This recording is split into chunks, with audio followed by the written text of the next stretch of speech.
Andrew, thanks again for being part of the show. It's great to be able to talk to you about the sort of common mistakes sometimes that people can make to just smooth the way forward when we're talking about church planting. Now, one we've come across recently is just the idea that starting a new service is somehow separate from maybe church planting, that starting a new service is somehow easier. How do you feel about that as a sort of description of church planting? Yeah, it is the assumption, and it does appear to be the case that starting a new service should be easier. Often it's in the same building, the time's not very different, you've got the same leadership, so what's the big deal? We know how to do the other service, we're just going to do the same service again, we're just going to roll it all out. What's the problem? But it's that very thinking that has led to one of the simple outcomes we've been able to identify recently, that new services are failing at a higher rate than church plants, pioneering church plants. Well, really, there's actually a study that would suggest that. Yeah, totally. So we've in a particular region, we've done research on church planting. Of the pioneering plants that have occurred, independent 100% have continued, which is great news. But of the new services that have started in that same region, which are many times more in number than the pioneering plants, only 60 to 70% are continuing. So there's a higher failure rate with new service, which to me would sound weird because you'd think, it's almost the easiest step to take out. Yeah, totally.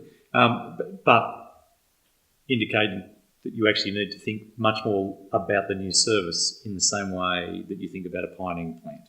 So you need to be resourcing it well, you need to be getting leadership to it, you need to actually be setting vision and clarity for it, so that all of those things actually work together to facilitate a group of people who have kind of left something, come together to start something new, to be mobilised together to have an energy for it. Otherwise, they end up simply the group of people end up simply imagining that all they're doing is doing church again. And if that's effectively the vision they operate with, just doing what we did there in another space, another time, then it won't have a positive energy to move it forward and grow. It will just go through the motions, replicate the same thing, and typically too the research indicates that they have a lower percentage of newcomers in it, commonly around the same percentage as the old service they've come from, whereas pioneering plants have a higher newcomer retention rate. So what if you're speaking to, say, a senior minister who's thinking to himself, well, we're expanding. It's we see potential in a particular part of our day or something, and we're thinking of a new service. How do you want them to think about it? Oh, look, there are massive opportunities to be had if we think about any new meeting, new service, new structure like that. If we think about it as a pioneering exercise, there's just massive opportunities for far more growth, far more impact. Now that means, therefore, to be thinking into, why actually are we starting this new service? And I think to have a positive vision for it rather than simply a more convenient time for people. The building's full, we need space. Those kind of visions aren't sufficient to mobilise people for something, to energise them to invest more. That's another thing, interestingly too, that has come out, that people in new services don't give much more time than they were in the old. But people in pioneering church plants actually serve a far higher time investment. So you're actually able to mobilise people's energy far more in a pioneering plant because it's got a positive vision.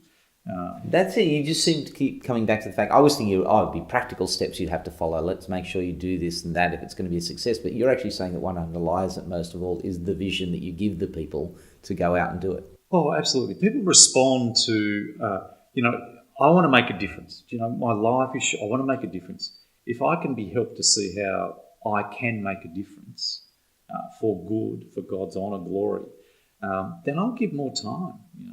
If I can make a difference and see a response to it.